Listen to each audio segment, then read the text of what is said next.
And we're live, everybody. Well, how you been?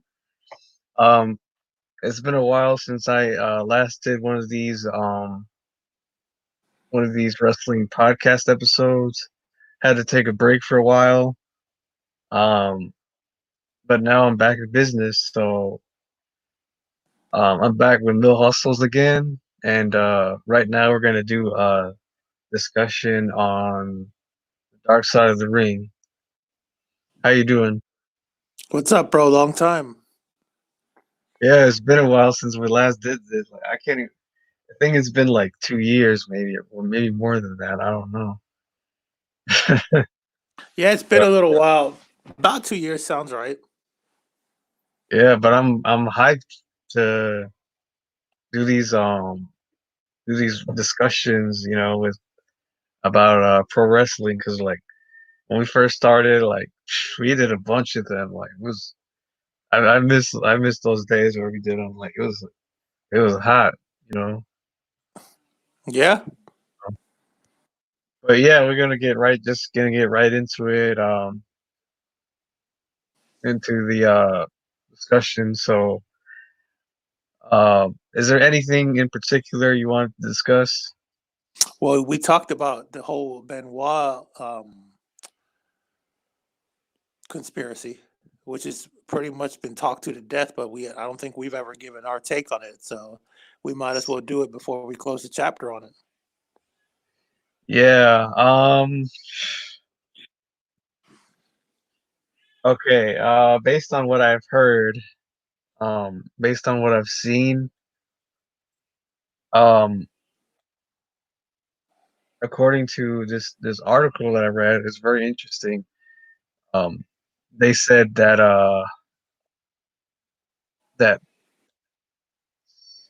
um Chris Benoit, like they found he made several calls on his phone, and hold on, I'm gonna pull. Matter of fact, I'm gonna pull up the article right now. Like, um, let me see if I can find it. Just so no, I won't misquote anybody or you know, or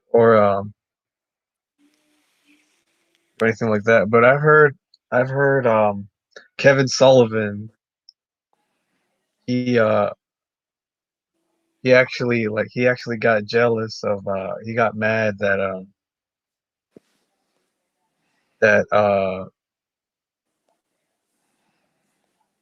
that Chris Benoit basically stole his wife, and people thought that he actually had Benoit killed. So I don't know, like I thought that was plausible, but I'm not actually I'm not actually sure about that. What do you think about that? Well, I've heard that rumor before, but it's been completely debunked. It's not true. But at the same time, I mean, you have your wife taken from someone that you think is your friend is going to make anyone angry. I mean, really angry, Exactly. especially the moment they find out. But no, that didn't happen. But yeah, it makes the story sound better, but it's not true. Yeah, and I've also I've also heard that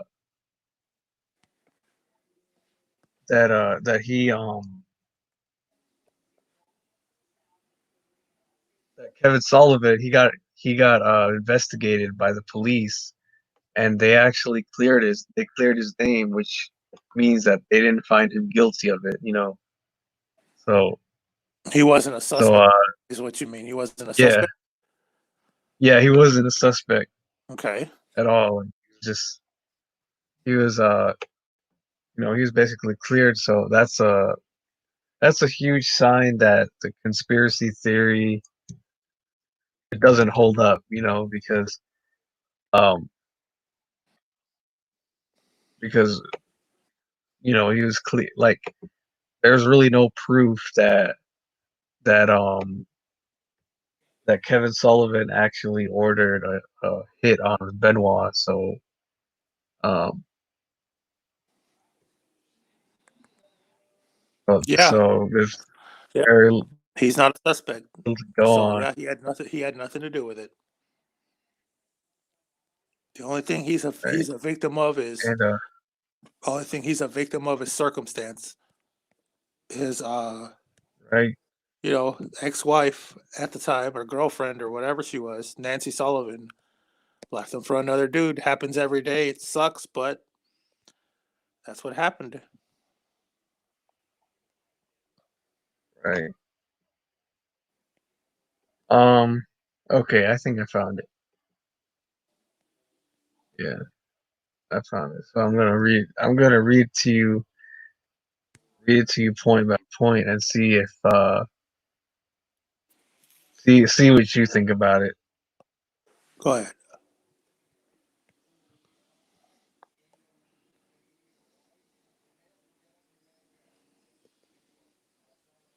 All right. So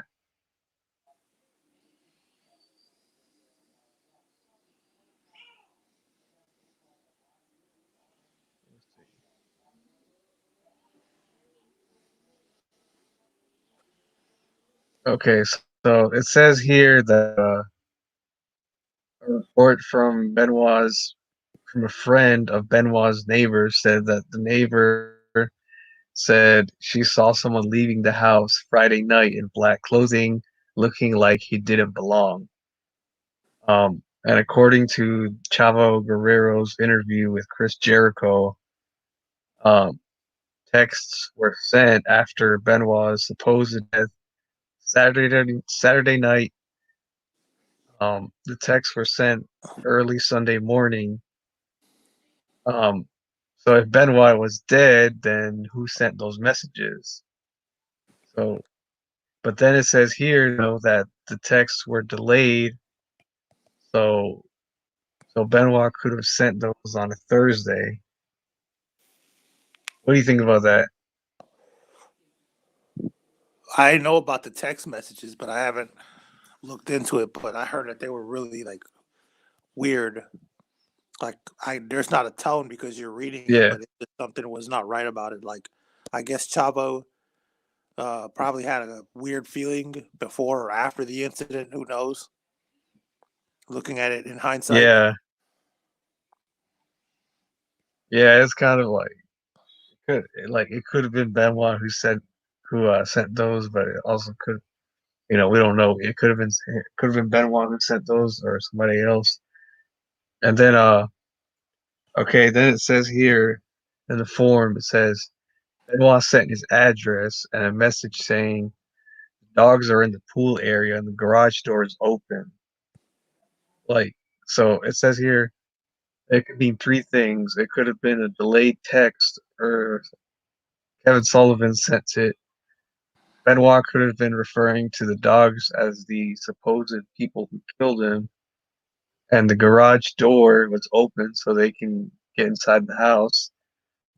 Um, but here's the most disturbing thing about this. So, like, it says here that Nancy's body was found in the enclosed pool area, and the garage door was open when the police got there. What do you what do you think about that? Read that line again. It says here Nancy's body was found in the enclosed pool area and the garage door was open when the police got there. I never, honestly, I've never heard that. I never heard exactly where she was found. So that's new to me. And I don't remember them Yeah. saying exactly where they found her on the Dark Side of the Ring episodes. So Yeah, that's I didn't complete. either. That's I thought I've researched this pretty good, but I'd never heard that. Yeah, I didn't either. I mean, I've watched the documentary and they didn't really give the specifics of of the crime case. Like they just, they gave kind of like a general overview of it, but they never like um they never actually went in depth about it. Um, so if that's kind of like that's kind of suspicious. Like if that's true, then that's that kind of strikes me as odd because like why would the garage door be open and or why would she be like why would she be in a pool area like you know Hmm. hold on I'm going to look at the yeah, it says here I'm looking at a Wikipedia and it says oh snap uh yeah, it says here like Chris Benoit killed Nancy in an upstairs bedroom like and it says her body was wrapped in a towel. Um, and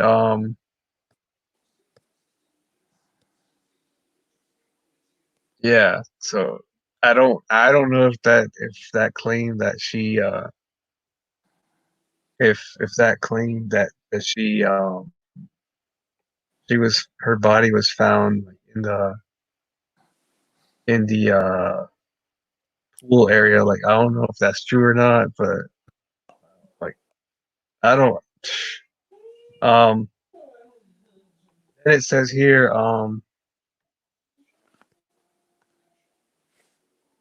this is crazy. Like they said they said WWE had something to do with it. Um, Where are you reading this, yeah, bro? I've never heard any of this. I'll send I'll send you the link later. But it's from the IGN boards, and yeah, the final theory is that Nancy's death was posted on Wikipedia 12 hours before the bodies are discovered. This got the Atlanta police involved. They tracked the IP address of the user. It was a teen in the same city as the WWE headquarters. Um, the user said it was a huge coincidence. And he heard the rumors about the death. Um, since Benoit didn't show up to the pay-per-view, but it's most likely that the user lived in the same state as the WWE headquarters by coincidence. Um, WWE didn't know what happened until the end of the tribute show of Benoit. After they found out what happened, they wanted no association with Benoit. Never mentioned his name. Um, so if they had something to do with Benoit's death, then says why would they have a tribute show on him? Them not wanting to be associated with him Because after. when they did the tribute show, they didn't know the circumstances surrounding his death. All they know is he died. The information, about the crime that happened, they didn't find that out, I think, until Tuesday the next day. That's why Vince had to do that message Wow, saying yeah, they wouldn't mention him anymore. And they've completely, well, almost completely, because there's like a few mentions of Chris Benoit on WWE.com, but it's very, very, very, very limited. And also on the WWE network, you can't just search Chris Benoit. Like you have to skip through video to watch matches with him in particular. And he's had some pretty, pretty significant moments, with the WWE, WCW, and yeah, all that. But yeah, right. So now I want to get in. Now I want to talk about what happened. Like honestly, like bro, like me and Benoit go way back. Like I think he was like one of the few people that actually like got me into watching wrestling. Like when I was a kid, I used to watch him on the during the ruthless aggression era, and like, wow, he could actually wrestle. Like, I was actually a big fan of him growing up, but um, as I think when I got in my teens or somewhere around that time, I heard that he died, and I was like, oh, so sad. Like, I felt bad. Um, but I thought like because they did the tribute show, I thought that he died a normal death. Like he just died of I don't know, a drug overdose. But like then later on, like I heard the news and everything, and about how he killed his family and stuff like that, and I was like, oh my God, like I was shocked. I was like, no way, like this, like Benoit doing this, like strangling his own kid and crap, and strangling his wife too. Like I was like, dang, like is this like I had no idea this was like he was actually capable of doing something like that. Like, and then so in WWE, like when they just completely distance themselves from uh from Chris Benoit, like that was shocking to me um because like just the amount of like grotesque that they had, the amount of disgust that they had towards Benoit, and what he did like really showed. Like they didn't they didn't want to mention his name anymore. They didn't want to promote his matches. Um, you know, Can you hear me? they didn't want. Yeah, I can hear you. What did you lose a signal or something? Did something Okay. happen? I didn't hear you. You just got muted and then it booted me Oh, off. okay. All right. All right. I was saying, okay, I was saying that talking about how Chris Benoit, like basically I was actually really shocked at how they basically he committed all those murders and crap, and how like I was a big fan of him growing up, um and how it was so shocking how after he like I thought he died of natural causes, but then I learned about how he committed murder against his family and then committed suicide, and I was like, wow, like this is really shocking. Like to me, I was horrified. Like even like people that I talked to, like they were horrified too, and they when they heard about that, and uh and and then like when WWE distanced themselves from Benoit, like they didn't want to say his name anymore. Like they just wanted to completely wipe him out of WWE history. Like that was also pretty shocking. Like they don't sell his merc anymore. They don't say his name. They don't sell his products anymore. Things have really, really changed. Like he's been pretty much blacklisted, and wow, like nobody thought that he was actually capable of doing something like that. Like, oh, what did you think about it? Yeah, I mean, of all people, Chris um, was, one of the most respected people, polite. Like people said nothing but good things about him that they didn't expect that he could did that. But he snapped. And you got to remember that he also had a history of concussions. The travel schedule for the WWE is brutal. He was never the same after Eddie Guerrero died, because I was like his brother, like that's how close they were, et cetera, et cetera. So, you know, only God knows what happened in that house that, made him snap to go as far as killing his wife and son. It's shocking.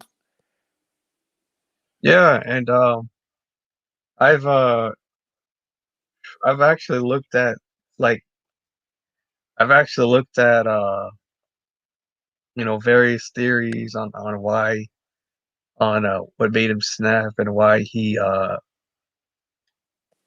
did what he did, and people said that it was because of steroids. Like it's because he was taking too many steroids, and that was messing up his brain, and that was like Yeah. steroids can cause it can make you more aggressive even, and it can make you I think they call that roid rage. yeah, roid rage, where like it basically changes your personality, um and stuff like that. But people don't think that that's actually the main cause um because he didn't like it wasn't just it wasn't a heat of the moment kind of thing. Like he didn't uh suddenly decide, oh, I'm gonna kill my family now. Like he actually planned it out, and it showed like by how he killed his family, and and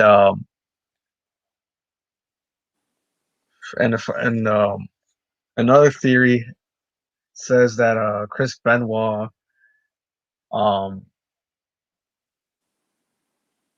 Chris Benoit, like his brain was damaged. Like I don't know if you've seen a photo of his brain, um, and or his the what people showed him what his brain looked like and his body too, I think, and it looked like, bro, it looked like he got in a car crash. Like his brain was all jacked up and everything, like because it was probably because of the steroids and probably because of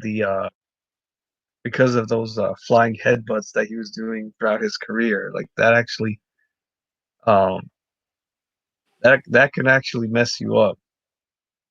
Like I think they've actually He said he had the brain of an 80-year-old man. I mean, you know that yeah, Chris used to take chair shots to the back of the head. So, there's wow, that right there. So, and all those yeah, concussions, all those bumps over the years, um, all that head trauma. We can't just blame steroids because I don't remember if they said that he was taking steroids right before, this act happened, but it could have played a role. I mean, I don't remember, but I the main it play focus I've seen is concussions. yeah, and concussions, um yeah, those I think those play a big role too because when you take in all those concussions, like it messes up your personality, it messes up your memory. Um, you'll start having like you're basically messing up your brain. To put it simply, like your your frontal cortex is like that's like where your that's like where the place where you make decisions and stuff like that, and you have self control and stuff like that, and like if you mess that up over time, then you'll start to lose self control over what you do, and then you'll start to basically act out like impulsively, and that's why like when people get drunk, you know, um they just start being reckless like without thinking because alcohol like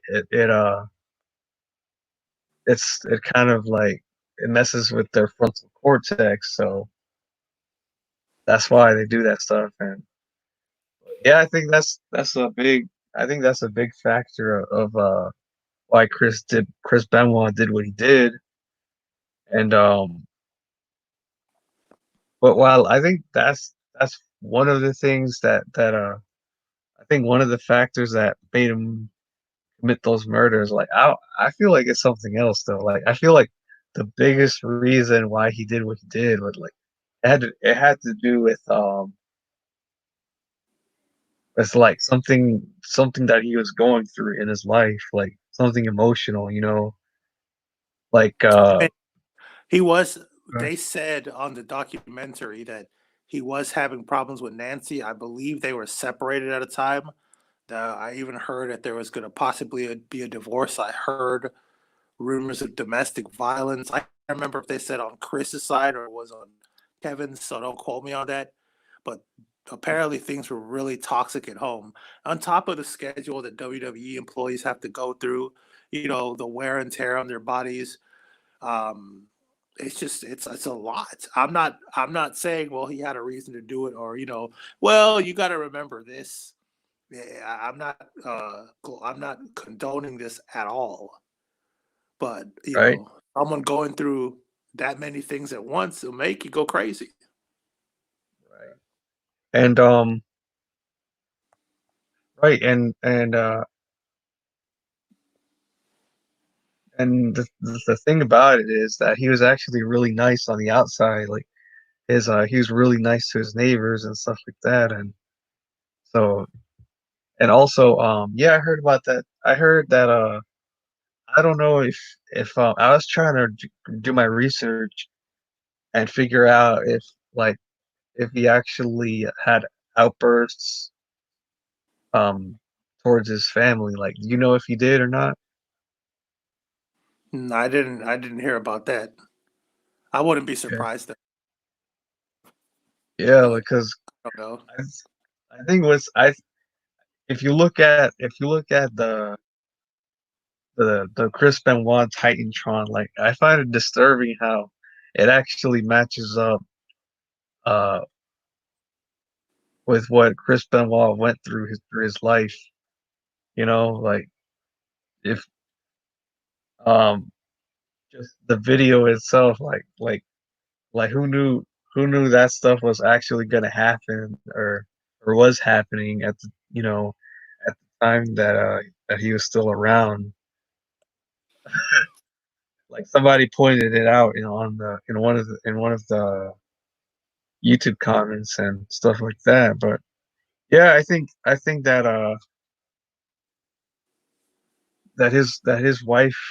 that his wife had something uh his marriage had something to do with it.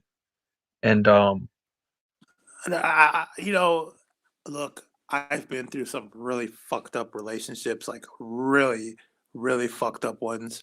Some my fault, some haven't, but I've never, you know, it's never gotten to the point where it's like, oh, bitch, I gotta kill you now, you know? yeah, right, But, like I said, like, I think that with all those,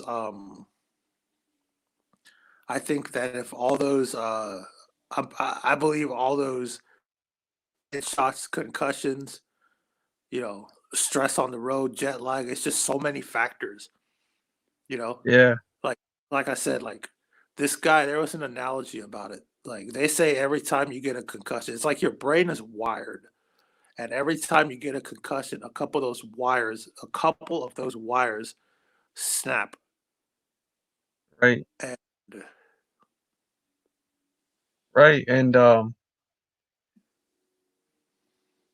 people are actually debating like whether whether whether how much they were debating on how much responsibility Chris Benoit has on in doing all that stuff.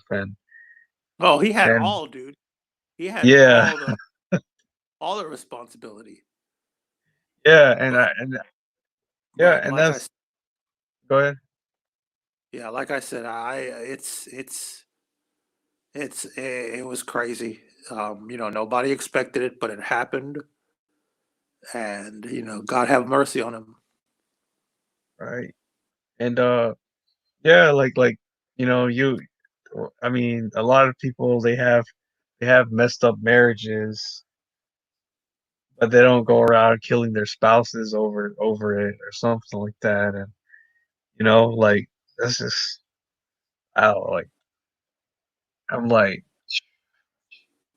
dang, I don't even know what to say about what Chris did.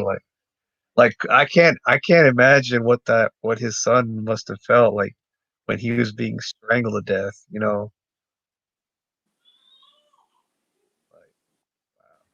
And I think in the documentary they said that that Chris Benoit strangled him with he put him in a crippler crossface, and then he wrapped a rope around his neck, around his throat, um, and then he was like telling him "I love you" or something like that, and as he was strangling him, I was like, I don't even know, bro. Like that's all hearsay. I mean, he was yeah. strangled apparently, but like if people are saying that, it's like, okay, so were they there? So if they were there, what really happened?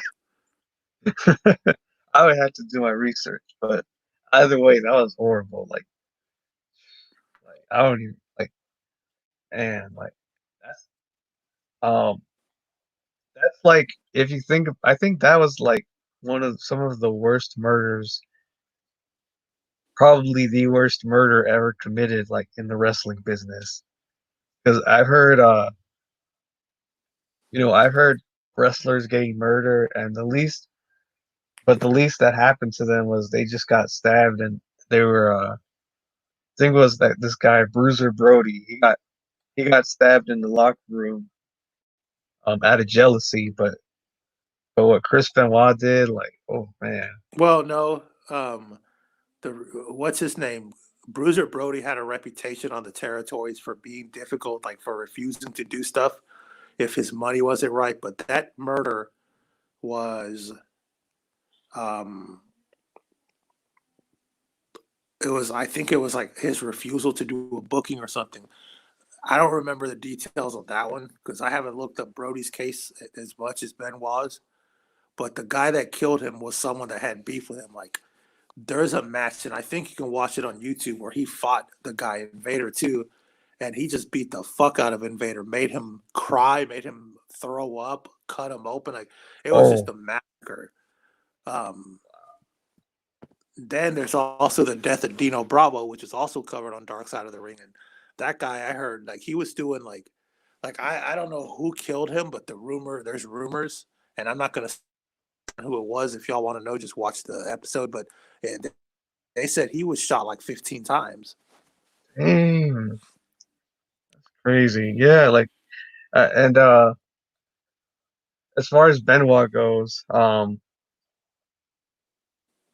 I think that yeah, he had all the responsibility. Like even the wrestlers, they said that he was too reckless. Like he was going way too fast, and he was doing like a whole ton of stuff just so the fans could love him, and and like it was taking a toll on his health and stuff, and so that's the thing that's the thing that wrestlers um they need to watch out for, like it's because like the more you do all of this stuff like flying headbutts and stuff and like crazy stuff, like the more you risk damaging your health in the long run, and and I think a lot of them they don't want to lose the money, so they keep they keep wrestling nonstop and doing all these extreme stunts, and they don't let their bodies heal until they reach the point of no return to where they suffer permanent damage and stuff like. And I think that's the dark side of the ring, is that it's like they're pressured. Wrestlers are pressured into doing like extreme stuff to get money, and at the expense of their own bodies and stuff, and they gotta keep up with the schedule and stuff. So it's really tough. And I think Randy Orton said that I think he said there's like a loophole in their contracts where he said they don't actually get paid if they stay home. Like if they stay home, they don't wrestle, they don't get paid for it. So they have to show up and actually wrestle, or they won't, you know. So I was like, wow, that's crazy. Um,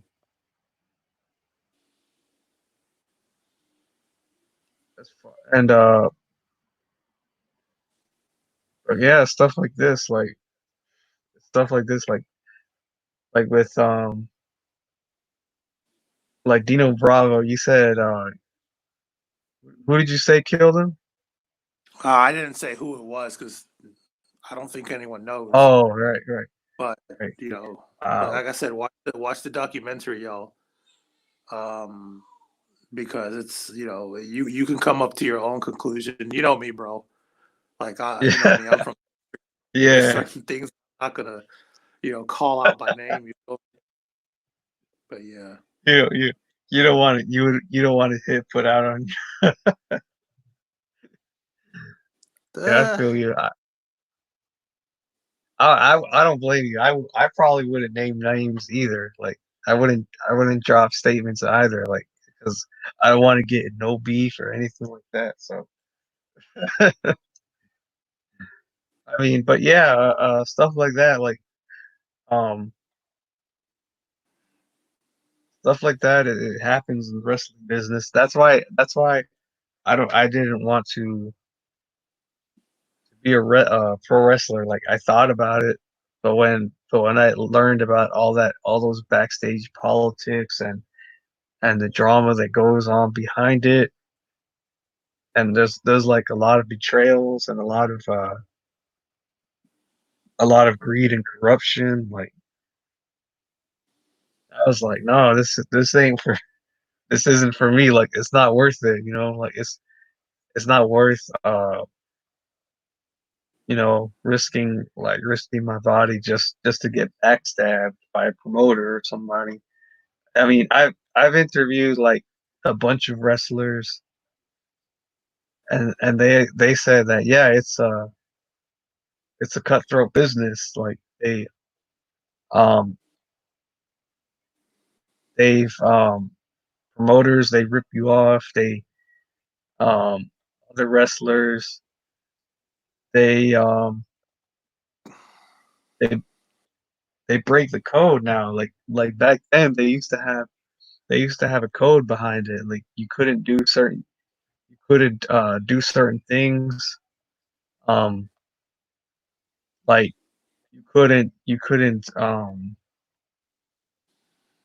you couldn't bring a fan into the business. That's one thing. And one what do wrestler you that mean? I Wait. What do you mean bring a fan into the business?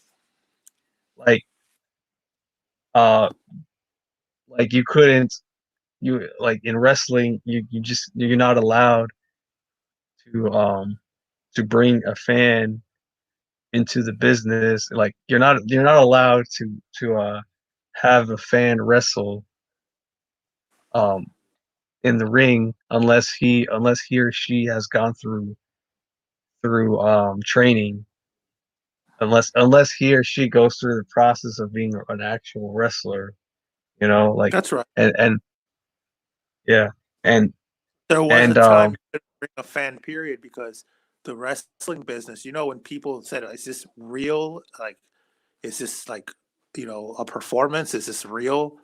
I don't want to sound disrespectful, but there was a time where there was like a sacred oath. If you got into a major wrestling company or just wrestled, period, there were certain things about the business you had to keep quiet because that's people's livelihood. I mean, when people yeah, didn't know if wrestling was staged or whatever, that's when wrestling was great. That's when people, that's when arenas were always full, when wrestlers drew money, when wrestling was hot.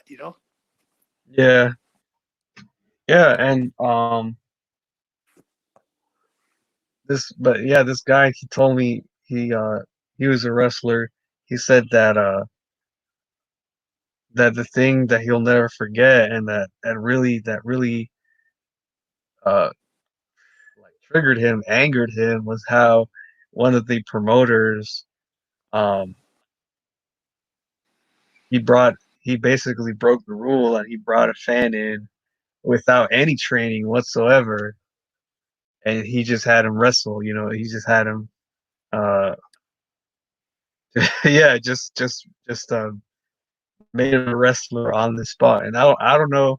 I don't remember exactly what happened afterwards. The drama that went into it, but basically it wasn't good. Like it was just a lot of backstabbing and a lot of heated, basically heated arguments and stuff like that. And yeah, like this stuff, these beefs, like I think they're pretty real because you know because it's all about there's just a lot of greed in the wrestling business. Like it's pretty much I mean it's pretty much about the money and of course you know the good thing about it is like I think and I've said this before too like wrestlers and I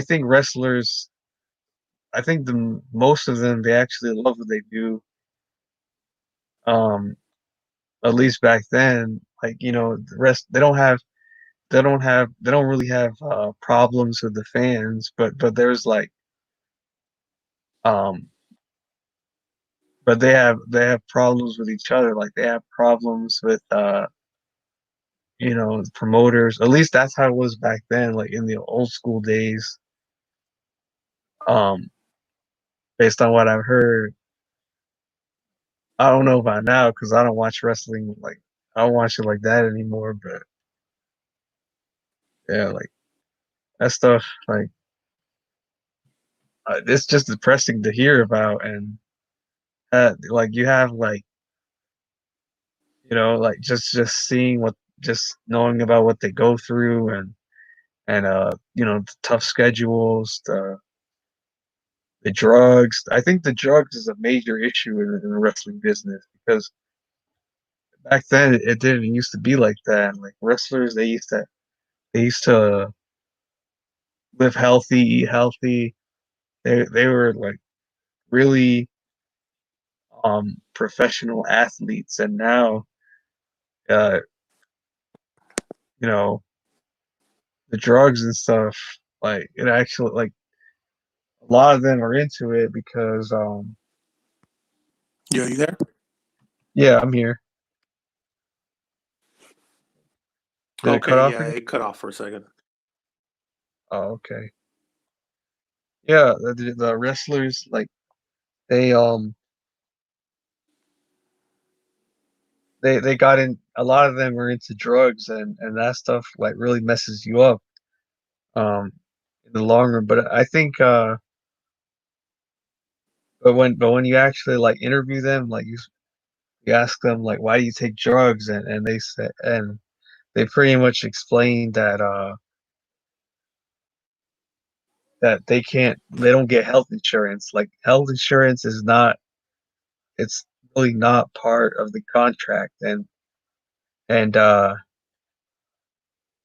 it's pretty expensive and even with the amount of money that they get it's pretty expensive and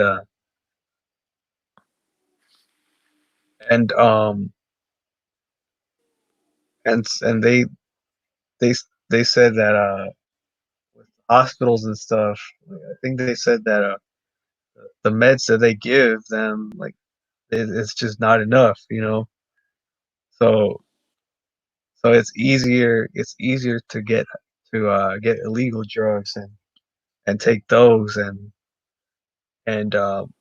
because it gives like they take some guys they take meth or something like that and they'll take steroids and it gives them not only pain tolerance but also energy boost so but it also shortens their lives too so it's messed up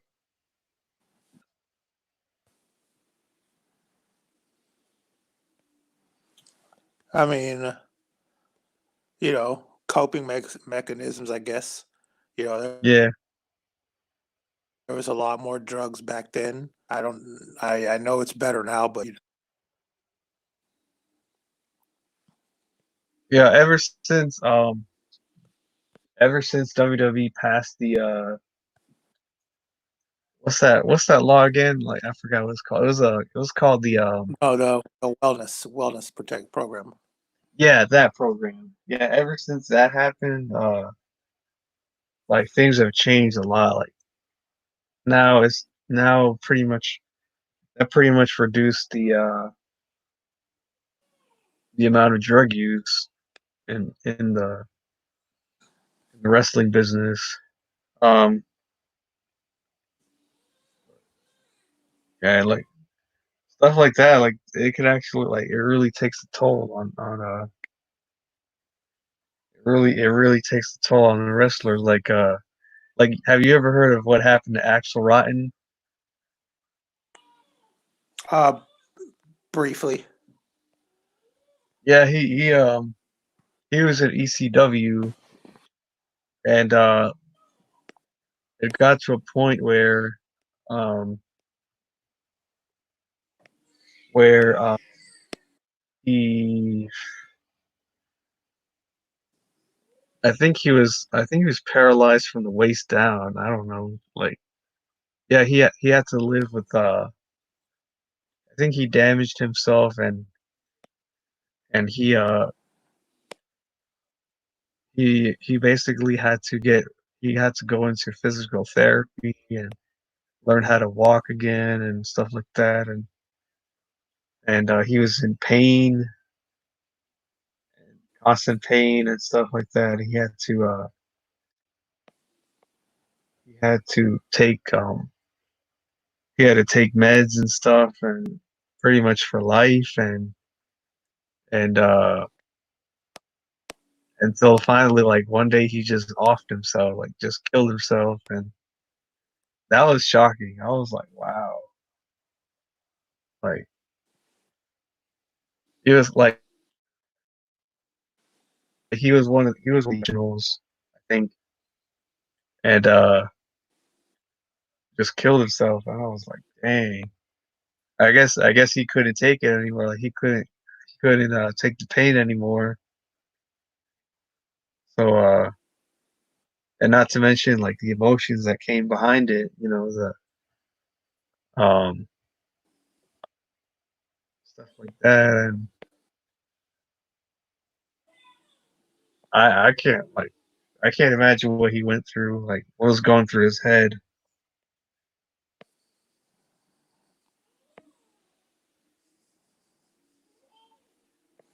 Mm, Uh, wow, it's crazy, bro.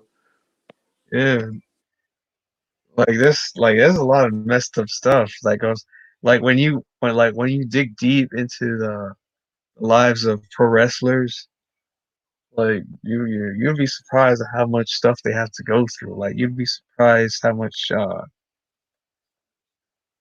how many problems they have, personal problems and professional problems and stuff like that. And like you don't think anything's wrong because you're just looking at the outside, the fame, the fortune and stuff like that. But like you're not looking at them like what happens like inside their homes and stuff like that. And it's great that we're having this episode because we get to talk about it more and we get to expose the darker side of wrestling that not many people are willing to talk about. Um, and pretty much, tell people the truth of how pro wrestlers actually are, and not and stuff like that.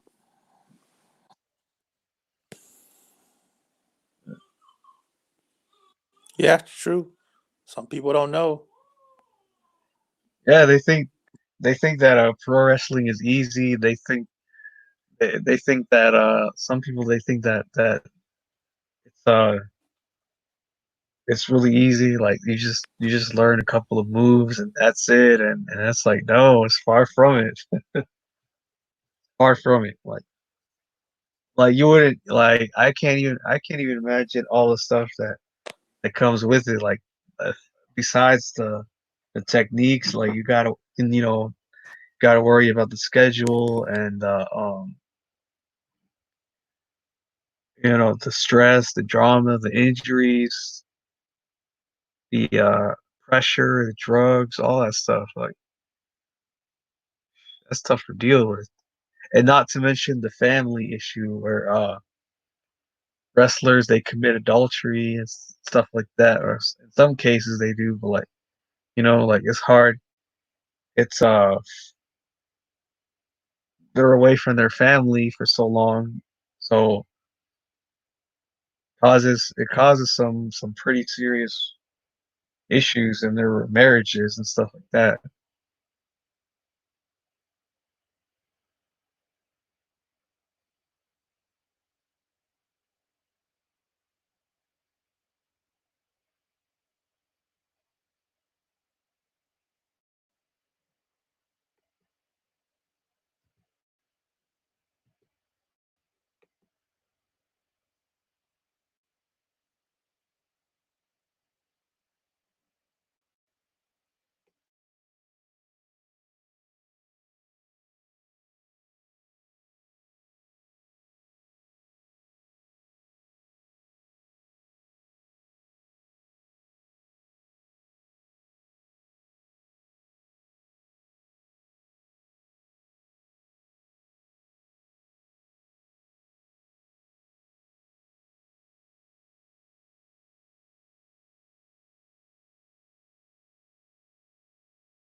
All right, so I lost the signal with him, so I couldn't get him to get back online, but that pretty much sums up the end of this episode.